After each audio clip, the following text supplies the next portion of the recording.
خاتم النبی الحمد للہ رب العالمین والصلاة والسلام علی خاتم النبیین اما بعد فاعوذ باللہ من الشیطان الرجیم بسم اللہ الرحمن الرحیم الصلاة والسلام علیک یا رسول اللہ وعلی آلک واصحابک یا حبیب اللہ الصلاة والسلام علیک یا نبی اللہ وعلی آلک واصحابک یا نور اللہ۔ اللہ کریم کے پیارے اور آخری نبی محمد عربی صلی اللہ علیہ وآلہ وسلم نے فرمایا، صلو علیہ وجتہدوا فی الدعاء وقولوا اللہم صلی علی محمد وعلی آل محمد۔ مجھ پر درود پاک بھیجو اور دعا میں خوب کوشش کرو اور کہو اللہم صلی علی محمد وعلی آل محمد۔ ناظرین، اس حدیث پاک میں درود پاک پڑھنے اور دعا میں خوب کوشش کرنے کا حکم دیا گیا ہے، تو اس سے اندازہ ہوتا ہے کہ دعا اور درود کا آپس میں بہت گہرا تعلق ہے۔ مسلمانوں کے دوسرے خلیفہ فاروق اعظم رضی اللہ تعالیٰ عنہ کا فرمان ہے، دعا زمین و آسمان کے درمیان لٹکی رہتی ہے، جب درود پاک پڑھا جائے تو اوپر کو پرواز کر جاتی ہے۔ جو اپنے کاموں کا انجام نیک چاہتے ہو، ہر ایک کام میں تم پیشتر درود پڑھو۔ نبی کے صدقے تمہاری مراد ہو حاصل، دعا کے اول و آخر اگر درود پڑھو۔ صلو علی الحبیب صلی اللہ علیہ محمد صلی اللہ علیہ وآلہ وسلم۔ ناظرین، آج سے ہم ایک نئی اور بہت ہی معلوماتی ویب سیریز شروع کر رہے ہیں۔ اس میں جو کچھ بیان ہوگا وہ مسلمان کے بچے کو علم ہونا چاہیے۔ جی ہاں، خاتم النبیین صلی اللہ تعالی علیہ وآلہ وسلم کی مدنی زندگی۔ ناظرین، خاتم النبیین جناب رحمت للعالمین صلی اللہ تعالی علیہ وآلہ وسلم اس دنیا میں 63 ایئرز ظاہری حیات کے ساتھ متصف رہے، جس کا ایک مختصر اور معلوماتی خاکہ یہ ہے کہ پیارے آقا صلی اللہ تعالی علیہ وآلہ وسلم واقع اصحاب فیل کے 55 دنوں بعد 12 ربیع الاول مطابق 20 اپریل 571 شمسی بروز پیر صبح صادق کے وقت دنیا میں تشریف لائے۔ 40 سال کی عمر میں اعلان نبوت فرمایا۔ اعلان نبوت کے بعد 13 سال مکہ مکرمہ میں تشریف فرما رہ کر 53 سال کی عمر شریف میں مدینہ منورہ کی طرف ہجرت فرمائی۔ 10 سال مدینہ منورہ تشریف فرما رہ کر اس دنیا سے تشریف لے گئے۔ یوں کل 63 ایئرز کی مبارک عمر شریف ہوئی۔ تو 53 سال کی عمر میں جب ہجرت فرمائی تو اب یہاں سے مدنی زندگی کا آغاز ہوتا ہے۔ اسلام کی سب سے پہلی گویا ریاست وجود میں آتی ہے اور اسلام کی ترقی کا نیا باب کھل جاتا ہے۔ اس کی اہمیت کا اندازہ اس بات سے بھی لگایا جا سکتا ہے کہ اسلامی سن کا آغاز بھی ہجرت سے شمار کیا جاتا ہے، جسے ہم ہجری سال جیسے کہتے ہیں۔ انشاءاللہ الکریم ہم قسط وار ان سالوں کی تفصیل سنیں گے۔ آئیے آج پہلے ہجری سال کے کچھ واقعات سنتے ہیں۔ ناظرین، مکہ شریف مصطفیٰ جان رحمت صلی اللہ تعالی علیہ وآلہ وسلم کا آبائی شہر ہے۔ یہاں آپ علیہ الصلوۃ والسلام کی ولادت گاہ ہے۔ یہاں کے گلی کوچوں میں آپ علیہ الصلوۃ والسلام کی مقدس حیات کے پاکیزہ لمحے گزرے ہیں۔ یہی وہ مقدس شہر ہے جسے آپ علیہ الصلوۃ والسلام کے جد امجد حضرت ابراہیم علیہ الصلوۃ والسلام نے آباد کیا اور یہاں آپ علیہ الصلوۃ والسلام کے تشریف لانے کی دعائیں مانگی تھیں۔ مکہ شریف کے ذرے ذرے سے آپ علیہ الصلوۃ والسلام کو بے پناہ محبت تھی۔ کچھ عرصے بعد جب آپ علیہ الصلوۃ والسلام کی قوم نے آپ علیہ الصلوۃ والسلام کو مکہ چھوڑنے پر مجبور کر دیا تو آپ علیہ الصلوۃ والسلام بڑے افسردہ ہوئے۔ جب اس مقدس شہر سے باہر تشریف لے جا رہے تھے تو اپنے دکھ کا اظہار ایسے فرمایا، اے مکے، تو کتنا پاکیزہ شہر ہے اور تو مجھے کتنا پیارا ہے۔ اگر میری قوم کی شرارتوں کی وجہ سے مجھے یہاں سے جانا نہ پڑتا تو میں تیرے علاوہ کہیں نہ رہتا۔ یہ جملے فرما کر آپ علیہ الصلوۃ والسلام غار ثور پہنچے، جو مکہ شریف کا بڑا مشہور غار ہے۔ وہاں 3 دن اور رات کے قیام کے بعد آپ علیہ الصلوۃ والسلام مدینہ منورہ کی جانب روانہ ہوئے۔ یہ ربیع الاول کا مہینہ ستمبر 622 شمسی کے ایام تھے۔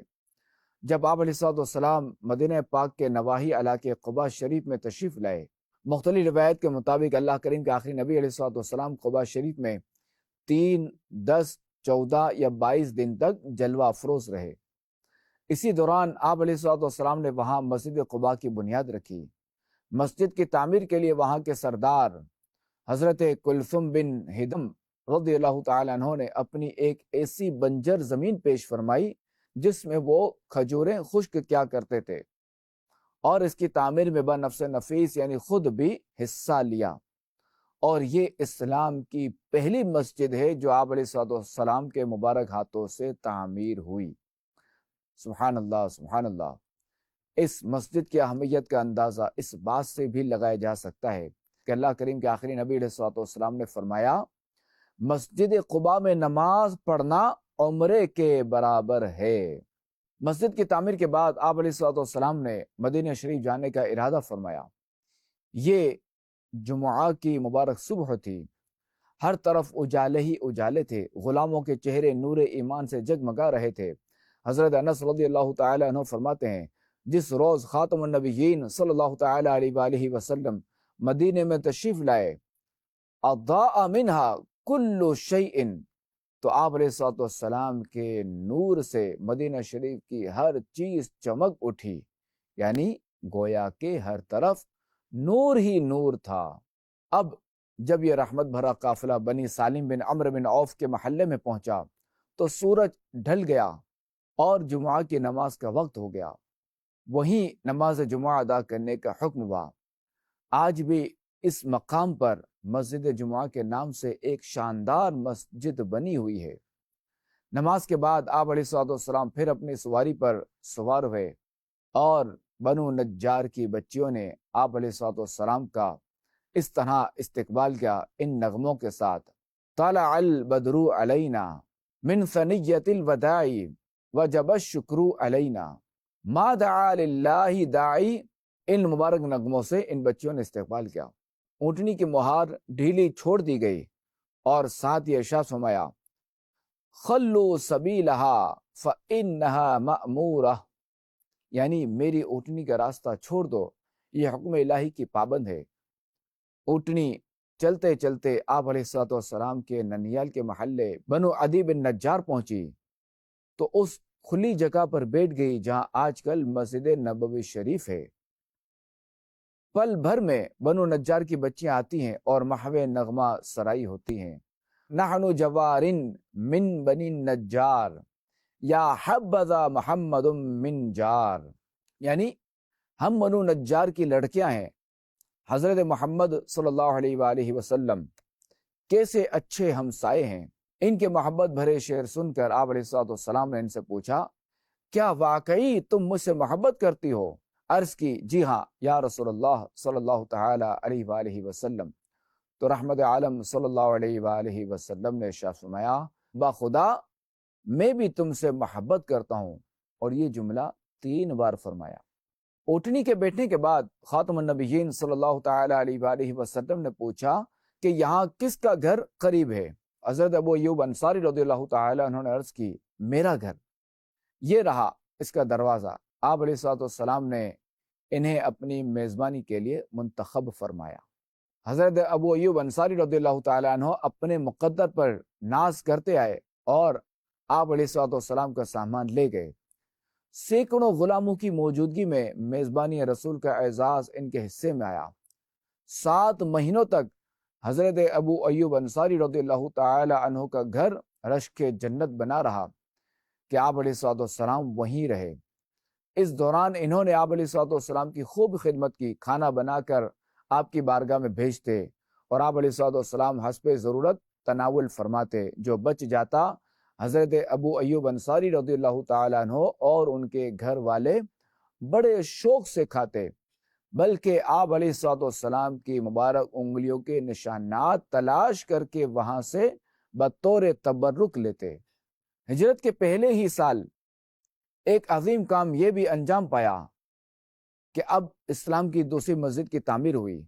چنانچہ جہاں اونٹنی بیٹھی اس کے پاس کی جگہ پر کھجور کے درخت اور گڑھے تھے۔ معلومات اور پتہ چلا کہ یہ 2 یتیم بچوں سہل اور سہیل کی زمین ہے۔ آپ علیہ الصلوۃ والسلام نے انہیں بلایا اور مسجد بنانے کے لیے جگہ خریدنے کی پیشکش فرمائی تو انہوں نے تحفتاً زمین پیش کرنے کی کوشش کی، مگر یتیموں کے حقوق کے محافظ خاتم النبیین صلی اللہ تعالی علیہ وآلہ وسلم نے ان کی زمین بلا قیمت لینا منظور نہ فرمائی اور حضرت ابو بکر رضی اللہ تعالیٰ عنہ کے مال سے ان کو معاوضہ ادا فرمایا۔ پھر اسی جگہ درخت ہٹا کر اور گھڑے بھر کر مسجد نبوی کی بنیاد رکھی گئی۔ مسجد کی تعمیر کے ساتھ امہات المؤمنین رضی اللہ تعالی عنہن کے لیے حجرے بھی تیار کیے گئے۔ یہ حجرے حسب ضرورت تعمیر ہوتے رہے۔ اس وقت تک حضرت بی بی سودا اور حضرت عائشہ رضی اللہ تعالی عنہما خاتم النبیین صلی اللہ تعالی علیہ وآلہ وسلم کے نکاح میں تھیں، اس لیے دو ہی مکان بنوائے۔ جب دوسری ازواج مطہرات آتی گئیں تو دوسرے مکانات بنتے گئے۔ مسجد شریف اور حجرے سادگی کا نمونہ تھے۔ فرش مٹی کا، دیواریں پتھروں کی جن پر مٹی کا لیپ، جبکہ چھت کھجور کے پتوں کی، تنوں میں کھجور کے شاہتیر استعمال ہوئے۔ یوں یہ حجرے ظاہری اعتبار سے بڑے سادہ تھے، مگر حقیقت میں روئے زمین پر سب سے زیادہ بابرکت و پر رونق تھے۔ اسی سال اذان کی ابتدا بھی ہوئی اور اسی سال حضرت عائشہ صدیقہ رضی اللہ تعالی عنہا کی رخصتی بھی ہوئی۔ ناظرین، ہم نے خاتم النبیین صلی اللہ تعالی علیہ وآلہ وسلم کے پہلے ہجری سال کے بارے میں کچھ سنا۔ انشاءاللہ الکریم اگلی قسط میں دوسرے ہجری سال کے کچھ واقعات سنیں گے۔ مدنی چینل دیکھتے رہیے۔ صلو علی الحبیب صلی اللہ علیہ محمد صلی اللہ علیہ وآلہ وسلم۔ خاتم النبی، خاتم النبی ہے نبی الانبیاء ان کا لقب، خاتم پیغمبراں فخر عرب، خاتم النبی۔ نور مصطفیٰ صلی اللہ علیہ وآلہ وصحبہ وسلم، ایسا نور جس کی روشنی نے عالم کو جگمگ کر دیا، جس کا تذکرہ خود اللہ پاک نے قرآن پاک میں فرمایا۔ نور مصطفیٰ صلی اللہ علیہ وآلہ وصحبہ وسلم کی کیا کیا برکات ہیں، اسی کے متعلق جاننے کے لیے